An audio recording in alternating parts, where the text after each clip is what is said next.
Attention, toutes les histoires que vous allez voir sont vraies. Les témoins, les officiers de police, de gendarmerie, les scientifiques que vous entendrez ont vécu ces phénomènes étranges.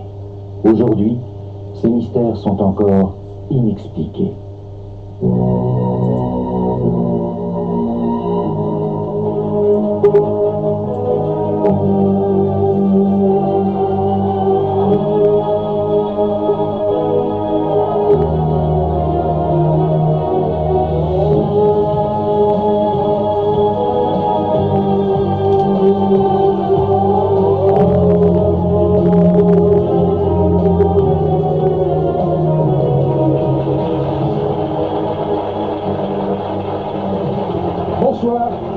Bonsoir et bienvenue sur le plateau de Mystère pour suivre à nouveau ensemble des histoires toujours aussi troublantes, parfois même d'ailleurs plus troublantes qu'à l'accoutumée.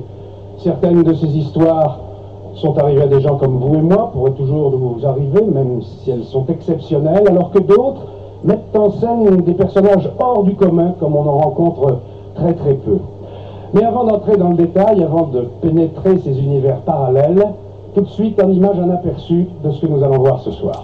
Le cauchemar de Guylaine Bernaudin. De quel sortilège est-elle victime? Comment échapper à l'envoûtement?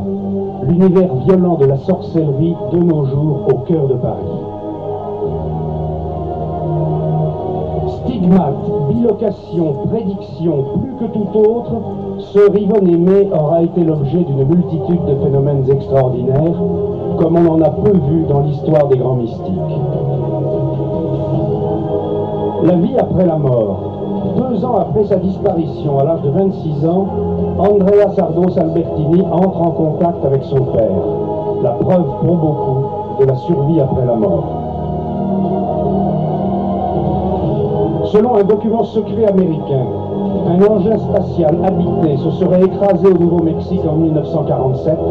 Des années plus tard, des témoins déclarent avoir vu les corps de 4 extraterrestres. Octobre 82 dans le Vercors. Alain disparaît au cours d'une promenade. Le radiesthésiste Jean-Louis Crozier le localise à distance. Les gendarmes le retrouvent à l'endroit indiqué. À moins que vous vous intéressiez à la magie, à la sorcellerie, vous n'oseriez pas imaginer que soit possible l'aventure qui est arrivée à Guylaine Bernaudin de nos jours en plein Paris. En effet, des aventures